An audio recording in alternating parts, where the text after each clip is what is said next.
Alors, il y a eu d'autres algorithmes, parmi lesquels il y a un algorithme connu qui s'appelle le protocole de Needham-Schroeder.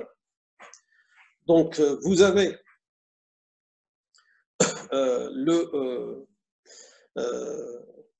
dans cette situation, vous avez A et B qui veulent communiquer entre eux.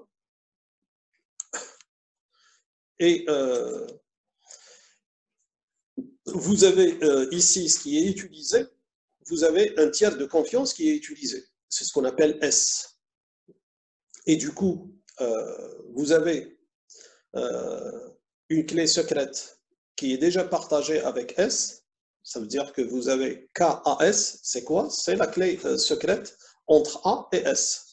Et vous avez la clé secrète aussi partagée entre S et B, ce qu'on appelle la clé KBS. Alors, ce protocole, comment il va se dérouler? Il va se dérouler selon les étapes suivantes.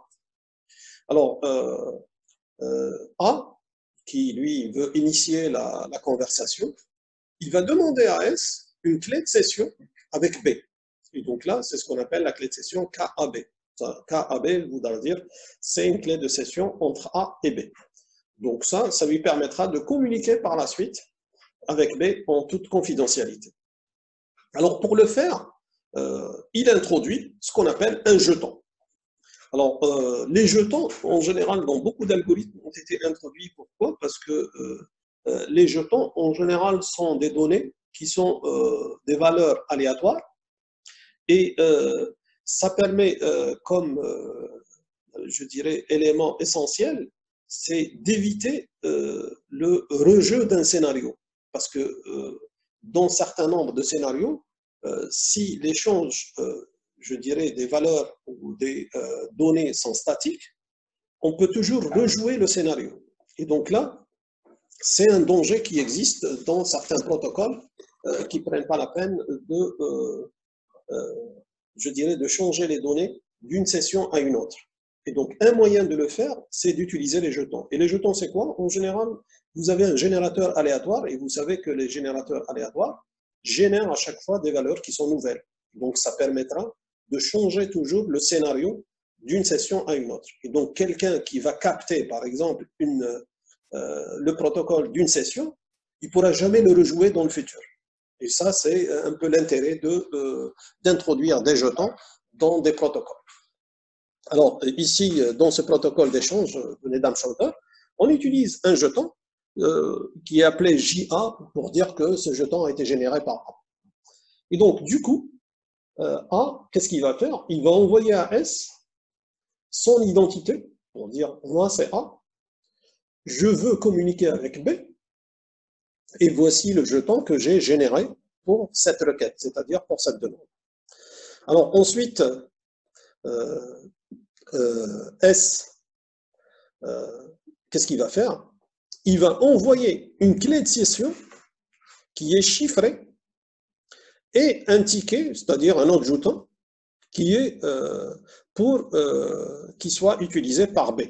Et donc S, qu'est-ce qu'il va envoyer? Il va envoyer à A la clé de session qui va être générée, c'est-à-dire KAB, puisque lui, il a demandé une clé de session. Donc, c'est ce que vous trouvez ici dans le message. Et il va lui renvoyer le jeton A aussi. Pourquoi? Parce que ça, c'est une assurance pour dire que A, quand il reçoit ce message, il sait que ce message, c'est la réponse à sa requête. Parce que dans sa requête, il y avait le jeton A. Il sait aussi que c'est toujours sa requête, puisque, rappelez-vous, ces deux entités-là ont été déjà envoyées par A au départ. Donc lui, il va lui remettre ces informations pour dire qu'il s'agit bien de la réponse par rapport à ta requête. La nouveauté, c'est quoi? C'est celle-là. C'est la clé de session qui est générée par S. Donc il génère une clé de session qui s'appelle KAB, qui permet de communiquer entre A et B ultérieurement par la suite. Et mieux encore, regardez ce qu'il va lui envoyer. Il va lui envoyer une donnée qui est la clé de session A et B, suivie de l'identité de A, sauf que cette quantité, elle sera chiffrée par la clé partagée entre B et S. Ça veut dire qu'à l'arrivée de ce message-là, quand il arrive à votre avis, qu'est-ce qu'il peut faire? Tout ce message-là, regardez comment il est fait. Il est chiffré avec la clé de session partagée entre A et S. Donc A, qu'est-ce qu'il fait? Il va déchiffrer tout ce message. Quand il déchiffre de ce message, il va prendre connaissance de quoi? Il va prendre connaissance du jeton qu'il a envoyé. Il va prendre connaissance de B, l'identité du partenaire qu'il a envoyé. Il va prendre connaissance de la clé de session qu'il va partager avec B. Mais le reste, ici, il ne pourra pas le savoir. Ça, c'est ce que j'ai appelé ici le ticket AB. Pourquoi? Parce que ça, c'est un ticket qui est destiné à B. Et donc, A, il ne peut pas prendre connaissance de ça. Donc, qu'est-ce qu'il va faire? Ben, tout simplement, ce ticket-là, il va le renvoyer à B. Donc, c'est l'étape suivante. Donc, B, une fois qu'il a ce ticket-là, comme il est chiffré avec la clé secrète qu'il partage avec S, il pourra déchiffrer ce message. Quand il déchiffre ce message, donc il va effectivement prendre connaissance de la clé de session, KAB, et il va prendre aussi connaissance de A.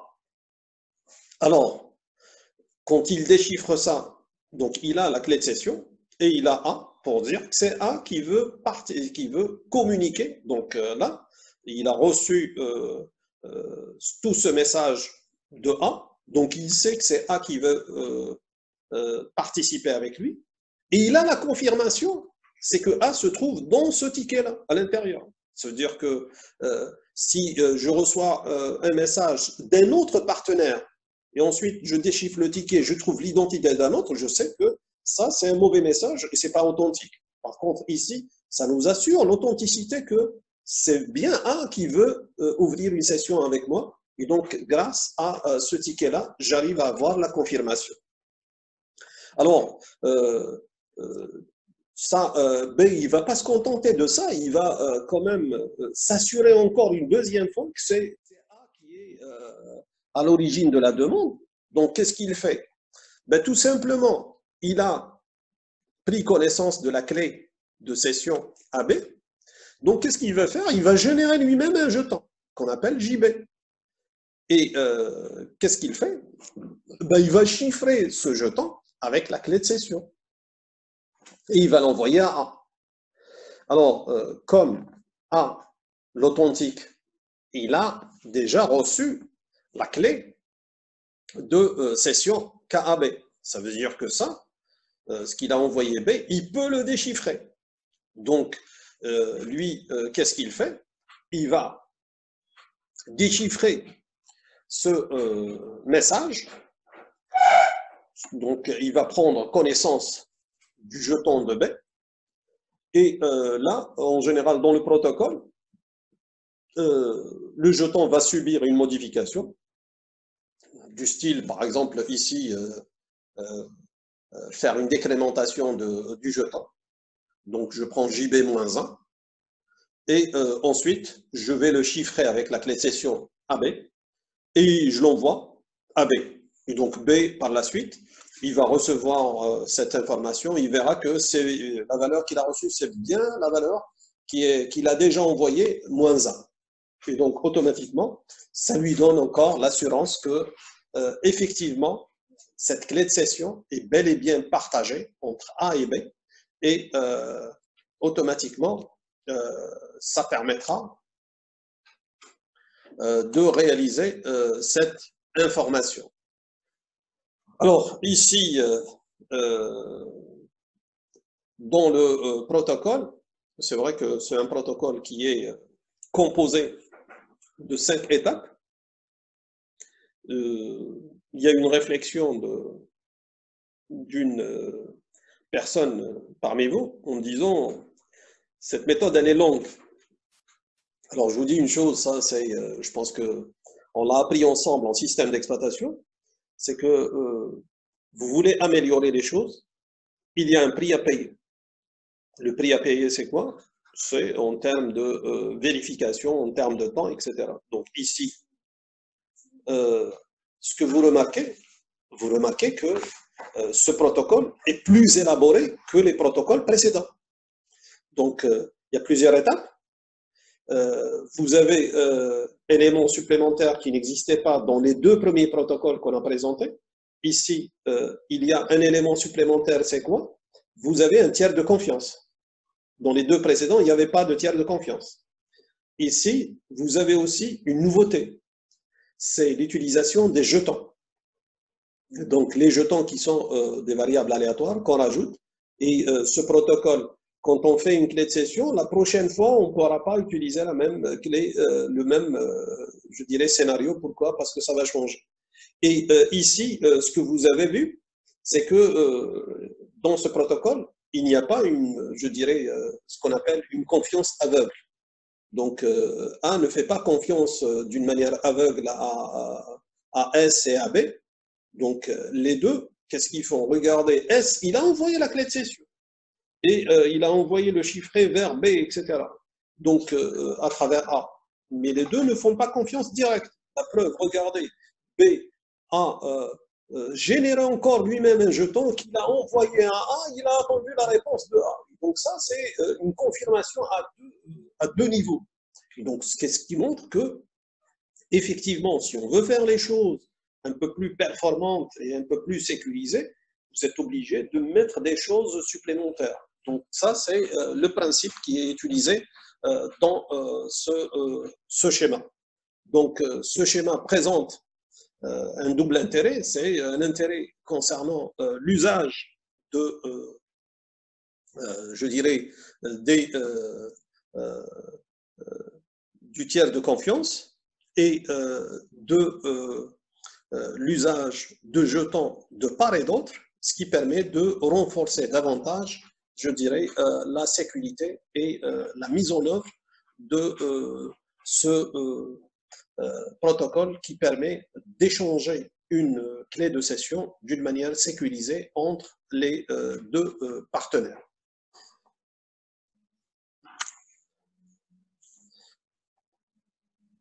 Bon, alors on va continuer notre cours.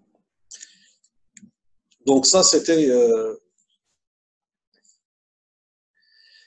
concernant donc cette première partie qui était liée beaucoup plus pour les clés secrètes. Maintenant, le problème, j'avais dit que le problème de la gestion de clés se posait aussi bien pour les clés secrètes que les clés publiques qui sont utilisées. Donc, on a vu un moyen qui nous permet effectivement d'avoir des algorithmes ou des protocoles qui permettent la génération et l'échange de clés entre deux partenaires. Maintenant, concernant les clés publiques, le problème se pose autrement. Ce n'est plus la même chose. Parce que la clé publique, comme son nom l'indique, ça veut dire qu'elle est publique. Donc, si elle est publique, ça veut dire qu'elle est à la portée des gens. Et on peut toujours prendre connaissance.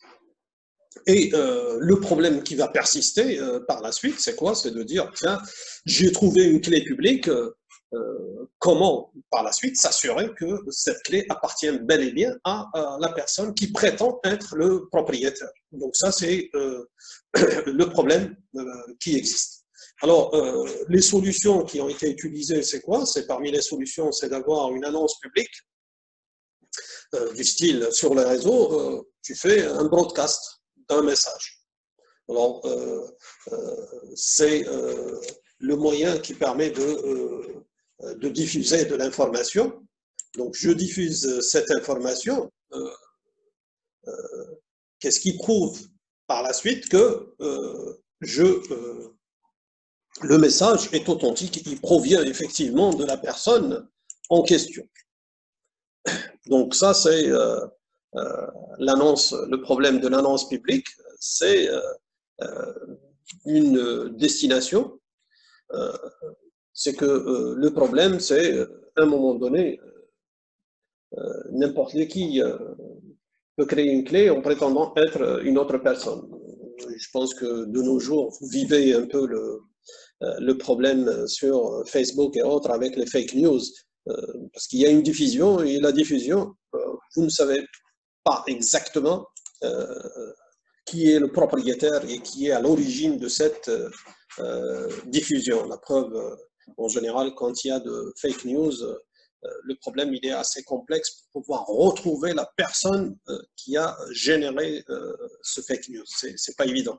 C'est des choses qui demandent de l'investigation numérique pour pouvoir arriver à la source de cette information. Et donc là, c'est le problème qui est lié à l'annonce publique. Et donc, en général, on évite ce genre de choses. Pourquoi? Parce qu'on est confronté à ce problème de, je dirais, d'authenticité du propriétaire. Et il peut y avoir aussi autre chose, c'est l'utilisation d'un annuaire public. Et là, le problème qui se pose, c'est quoi? C'est cet annuaire, il faudrait qu'il y ait une gestion de cet annuaire. Et là, la gestion de l'annuaire, elle va être centralisée à un moment donné parce qu'on est obligé de synchroniser cet annuaire. Et il va y avoir d'autres problèmes de surcharge, tels que, par exemple, la mise à jour de cet annuaire à chaque fois qu'une clé qui peut être, parce qu'une clé, on peut l'utiliser pendant un certain temps et cette clé ne sera plus je dirais valide, elle sera révoquée et du coup vous êtes obligé de mettre à jour la nouvelle clé et du coup à chaque fois vous devez être en contact avec le gestionnaire de l'annuaire pour mettre à jour votre clé, ce qui nécessite une surcharge de cette gestion de l'annuaire.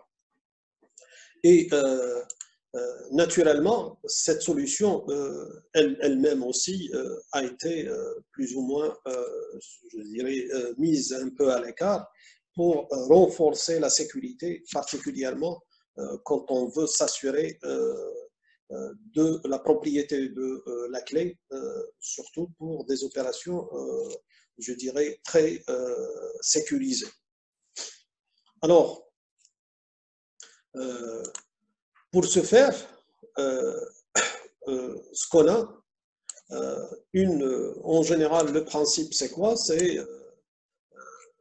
une autorité qui va gérer les clés. Et donc ça, c'est un peu l'idée vers laquelle sont penchées et focalisées beaucoup de solutions. C'est que vous avez une autorité qui revient un peu au système tel qu'on a vu dans la deuxième solution des clés secrètes. Ça veut dire que vous avez un tiers de confiance. Et donc, c'est là où, à un moment donné, on établit la confiance. Pourquoi? Parce que l'établissement de la confiance, souvent, c'est que les clés qui sont utilisées, en général, pour les clés publiques, rappelez-vous, quand j'ai parlé des clés publiques, j'avais dit que la clé publique, elle est toujours utilisée dans un contexte où vous ne connaissez pas tous vos partenaires. C'était ça l'origine de la clé publique. Parce que la clé secrète, on avait dit, quand on l'utilise, c'est que vous connaissez le partenaire. Donc, vous arrivez à partager une clé secrète entre les deux. Par contre, la clé publique, elle est venue pour essayer de faire une extension tout à fait naturelle et qui permet d'avoir, par exemple, ce qu'on appelle une extension naturelle vers des partenaires inconnus a priori. D'où son usage dans, par exemple, des applications réelles telles que le commerce électronique. Donc, quand vous parlez du commerce électronique, le commerçant ne connaît pas a priori ses clients. Donc, les clients potentiels, ça peut être n'importe quelle personne ou entité du monde qui existe. Alors, naturellement, au niveau du procédé de paiement et de délivrance de la marchandise, on est obligé de mettre en place un mécanisme de confiance qui se fait entre les deux partenaires, parce que les deux partenaires ne se connaissent pas. Et cette idée-là, je dirais, c'est une idée qui est ancienne et connue depuis des siècles. Si vous vous rappelez un peu, je peux prendre deux exemples qui sont simples. que vous connaissez dans la vie réelle. Souvent, si vous prenez par exemple l'achat, par exemple, qui existe chez nous, l'achat de véhicules, souvent vous avez des gens qui veulent acheter un véhicule, alors ils ne connaissent pas le vendeur. Souvent vous avez cette notion d'intermédiaire qui existe, et donc les intermédiaires qui souvent, ça veut dire qu'ils sont en contact permanent avec le marché et qui connaissent les vendeurs potentiels. Souvent, ces vendeurs qui existent, il y a des intermédiaires qui existent et ces intermédiaires qui prennent connaissance du marché. Ce qui est un peu qui existe, c'est vrai que dans nos marchés de vente de véhicules qui existent, c'est des marchés traditionnels, mais la même, je dirais, situation se trouve dans les marchés boursiers. Donc, pour les gens qui connaissent un peu la bourse, comment ça marche, vous avez des gens qui connaissent le marché qu'on appelle les courtiers. Les courtiers, c'est quoi? Ce sont des gens qui sont en contact permanent avec la bourse et qui connaissent les vendeurs potentiels et les produits et les prix, etc. Donc, chez nous, dans le modèle classique traditionnel, certainement vous avez entendu parler de ce qu'on appelle chez nous dans le marché une personne qui s'appelle samsar. Samsar, c'est quoi? C'est un gars qui est en contact permanent avec le marché et qui joue le rôle d'intermédiaire. Et donc, ça veut dire que cet intermédiaire, il va être un peu, c'est un peu le rôle de ce tiers de confiance. Je peux vous donner aussi un exemple un peu différent que vous connaissez tous, qui fait partie de nos traditions, je dirais, sociales. Quand quelqu'un, par exemple, veut demander la main d'une fille, donc il demande la main d'une fille, ce qui se passe en général de part et d'autre, aussi bien les parents je dirais, du garçon comme les parents de la fille, souvent ils ont recours à un intermédiaire pour dire, tiens, qu'est-ce que vous pensez de la personne? Donc, pour dire ce que vous pensez de la personne, ils font appel à des personnes intermédiaires qui permettent de les rassurer pour dire quel est, je dirais, le comportement de la personne, sa famille, son entourage, son comportement, etc., etc. Donc, on utilise ce principe de tiers de confiance qui nous permet de rassurer pour réaliser une opération donnée. Donc, c'est un peu la même chose qui a été utilisée dans la sécurité pour faire recours à ce qu'on appelle des tiers de confiance. Alors, ces tiers de confiance, ce qui permet de rassurer et de pouvoir authentifier l'usage. Alors, je dirais juste des concepts supplémentaires. Vous avez la clé qui est utilisée en général, que ce soit la clé publique ou la clé privée, en général, elle a ce qu'on appelle une durée de vie.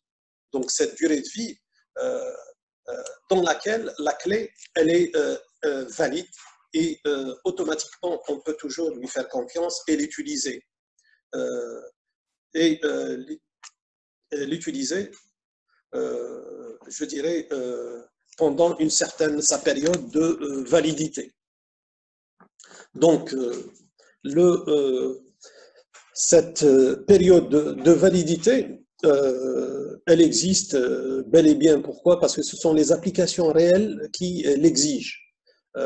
Dans la vie active, vous avez, je donne deux exemples connus, vous avez votre carte d'identité biométrique. La carte d'identité biométrique, elle est valide pendant 10 ans pour les adultes. Elle est valide 5 ans pour les jeunes et les moins jeunes. Vous prenez par exemple un autre exemple qui est la carte bancaire. Vous avez effectivement une clé qui est valide en général pour des raisons de sécurité financière. La carte bancaire, souvent, elle est valide une année. Ce sont les critères de gestion de ces cartes et de ces objets qui font que la période de validité, ce n'est pas une période qui est, je dirais, fixe a priori. C'est une période en fonction de l'usage qui en est fait. Donc, en général, on peut vous dire que la clé, elle peut être à court terme comme elle peut être à long terme. Donc là, je prends la carte d'identité ou le passeport. vous avez des passeports qui sont valides pendant une période de 10 ans, une carte qui est valide 10 ans, d'autres qui sont valides 2 ans, une année. Donc, tout dépend de l'usage de la clé pour avoir sa durée de vie. Alors, pour le faire, c'est beaucoup de systèmes, ils ont mis en place de ce qu'on appelle des PKI, ou bien des PKI qui veut dire Public Key Infrastructure. Donc, c'est une infrastructure de gestion de clés publiques. Donc là, cette infrastructure, elle permet effectivement de réaliser la gestion des clés publiques à grande échelle. Alors, là, ça veut dire que l'utilisateur, il n'aura plus le souci de gérer sa clé publique, de stocker sa clé publique et d'assurer l'authenticité de la clé publique. Donc, on utilise communément l'infrastructure qui est connue sous le nom de CA ou bien de ce qu'on appelle Certification Authority. Donc, c'est une autorité de certification qui va assurer ce rôle. Alors, cette autorité de certification, elle va assurer le rôle et elle va pouvoir donner l'authentification des clés qui sont utilisées. Et c'est quelque chose qui ressemble un peu à ce que j'ai dit tout à l'heure, quand j'ai présenté l'exemple de la carte d'identité ou bien l'exemple de la carte bancaire. On sait que la carte d'identité, elle est produite par une structure administrative. Dans le temps, c'était les DAIRA, maintenant c'est les APC, mais c'est une structure qui, elle, va valider cette carte qui est délivrée. Et la même chose pour la carte bancaire, vous avez la banque ou la structure de la banque qui permet de délivrer ces cartes et qui permet d'assurer que cette carte, elle est valide. Alors, comment les choses se font? Les choses se font en, on va dire, 3 étapes maximales. Vous avez l'étape première, c'est quoi? Vous avez l'enregistrement. Ça veut dire que Alice, elle veut avoir une clé publique. Donc, ce qu'elle fait, elle est obligée de s'enregistrer au niveau de cette autorité de certification et donc de donner les preuves formelles que c'est bien Alice. Donc, la preuve de Alice, c'est que ça provient effectivement de ses propres informations. En général, si vous prenez votre carte d'identité, la carte d'identité, on vous demande un certain nombre d'informations qui permettent de vérifier effectivement votre identité. La preuve, vous êtes obligé de vous présenter physiquement. Donc, physiquement, on s'aperçoit de la chose. Vous avez aussi les photos qui permettent d'indiquer votre identité. On vous demande aussi votre extrait de naissance qui permet de montrer votre affiliation et votre information personnelle du style la date de naissance, le nom de la mère, le nom du père, etc. et le lieu de naissance. Donc, toutes ces informations-là qui peuvent être vérifiées et par la suite, une fois que c'est vérifié, ça permet à l'autorité de pouvoir enregistrer cette personne et de demander par la suite la création de la clé. Donc, on va générer par la suite une paire de clés, donc une clé publique qui va être, je dirais, publiée à travers souvent un serveur lié à cette autorité. Et vous avez la clé privée qui est elle-même produite, mais je dirais donnée d'une manière sécurisée à l'individu. Alors pour vous présenter les choses d'une manière assez pratique, pour les gens d'entre vous qui ont reçu par exemple la carte bancaire de la Poste Dahabir.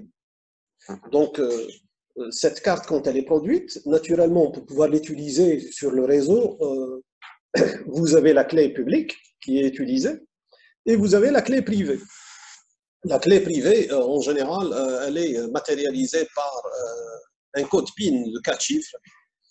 Quand vous recevez ça, ce que vous allez trouver, c'est que vous recevez votre carte et vous recevez une enveloppe fermée. Cette enveloppe fermée, quand vous l'ouvrez, vous allez trouver à l'intérieur un code qui a été écrit. À vrai dire, le code qui a été écrit, il a été généré par une imprimante matricielle. Donc, quand on écrit sur le document, en général, vous avez un papier carbone. Ce document, c'est un papier carbone. Donc, quand on tape dessus, automatiquement, l'écriture va sortir en dessous, à l'intérieur. Et c'est pour ça, d'ailleurs, que quand vous recevez votre carte d'Ahabia, si vous avez l'enveloppe qui a été ouverte, il ne faut jamais prendre la carte. Cela voudra dire qu'on a pris connaissance du code secret. Donc, en général, ce pli fermé, vous devez le recevoir sous sa forme fermée. Et ça permettra automatiquement de préserver cet environnement. Alors, en général, il y a plusieurs manières de le faire. On peut le faire sous forme d'un pli fermé. Et à l'intérieur, quand vous ouvrez, vous trouvez le truc grâce au carbone qui a été imprimé. On peut aussi le fournir grâce à des clés USB. Ça veut dire que quand le système génère, il met directement sur une clé USB qui peut être fournie automatiquement à l'individu. Donc, ça, c'est concernant la clé privée pour qu'elle reste privée. Ça, c'est un peu pour vous faire la comparaison.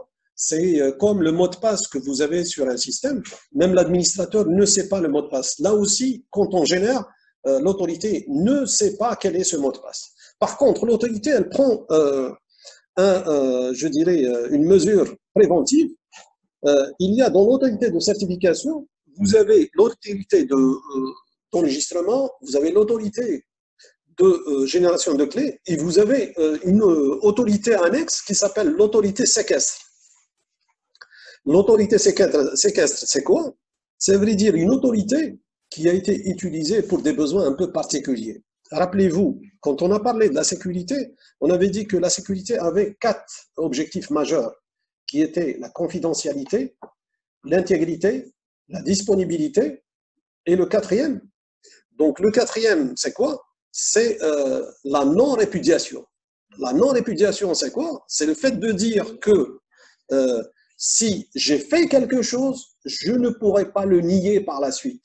Alors justement, l'autorité séquestre, elle est mise dans ce sens. Donc l'autorité séquestre, à vrai dire, qu'est-ce qu'elle fait? En général, c'est une autorité qui est presque judiciaire. C'est une autorité qui va garder le secret. Donc c'est quoi? C'est que vous avez l'information ou la clé privée qui est sauvegardée dans l'autorité séquestre. Et cette autorité séquestre, elle est sollicitée en général par les autorités judiciaires. Quand il y a un conflit entre plusieurs partenaires ou 2 partenaires, l'autorité séquestre, l'autorité judiciaire, elle fait appel à l'autorité séquestre, c'est pour retrouver la clé privée et ensuite faire le scénario qui a permis d'aboutir à une certaine opération et on démontre que l'opération n'a été faite que par l'usage de la clé secrète et donc ce qui permet d'engager la responsabilité du propriétaire de cette clé. Et de l'autre côté, vous avez la clé publique qui est stockée par l'autorité de certification. Et c'est comme ça qu'elle sera publiée pour permettre aux gens de pouvoir y accéder. Alors, la 3e étape, donc vous avez l'autorité qui va créer le certificat numérique. Et donc, ce certificat numérique, ce qui permet de contenir toutes les informations liées à l'identité de Alice, à la clé publique qui est utilisée par Alice, quel est l'algorithme de clé publique utilisé, quel est le numéro de série, quelle est la période de validité de cette clé, ainsi que l'information sur l'autorité qui a créé cette clé publique. Donc, toutes ces informations-là vont se retrouver dans le certificat numérique. Donc, en résumé, ce qu'on peut dire, le certificat numérique peut être considéré comme la carte d'identité de la clé publique, donc qui permet de donner qui est le propriétaire, quelle est la date d'établissement, quel est l'organisme qui a produit ça, et ainsi de suite. Donc, vous avez toutes les informations. Et d'ailleurs, cette clé publique a été normalisée. Et donc, voici la normalisation de cette clé publique. Et automatiquement, vous avez tous les éléments. Et mieux encore, la clé publique qui est utilisée dans le certificat, vous avez quelque chose qui est important. Regardez le dernier champ qui existe. Le champ, c'est le champ signature. Ça veut dire que le certificat numérique, il a été signé par l'autorité de certification. Donc, ce qui permet de valider les informations qui sont issues de cette autorité de certification. Et pour exemple, vous pouvez le voir vous-même sur Internet, quand vous naviguez sur des sites sécurisés. Alors, hier, j'ai pris l'exemple du site de WebZoar, du mail de WebZoar. Enfin, il a été sécurisé. Ça veut dire que vous pouvez regarder. Ça, c'est la capture d'écran d'hier. Vous avez le certificat numérique lié au site du mail de WebZoar. Donc, vous pouvez, quand vous vous connectez, il suffit de cliquer sur le cadenas qui existe au niveau de l'URL. Vous obtenez ce certificat. Donc, le certificat, vous voyez qu'il est délivré à mail usthp.dz. Qui il a délivré ce certificat? C'est Kaspersky. Quelle est la période de validité? La voici. Il y a une période de validité de 2 ans ici, donc qui a été faite. Donc, vous avez toutes ces informations. Si vous voulez prendre les détails, c'est le slide suivant. Regardez, ça, c'est les détails. Pour donner le numéro de série, pour donner les algorithmes de signature, comment le certificat a été signé. Ici, regardez, ça a été signé par SHA 256, donc l'algorithme de hachage 256. L'algorithme de chiffrement, c'est RSA, et ainsi de suite. L'émetteur de certificat, la validité, donc le destinataire, etc. Donc, vous avez toutes les informations liées à l'usage du certificat qui est délivré à ce site, qui est celui de SHB. Vous pouvez l'utiliser pour voir, par exemple, le certificat de Hotmail, de Gmail, etc. et de tous les autres, je dirais, sites qui sont sécurisés. Alors, sur ce, j'arrête ici pour mettre fin à cette partie du cours. On aura l'occasion de terminer la suite dans le prochain cours, Inch'Allah. Donc, à bientôt et prenez soin de vous.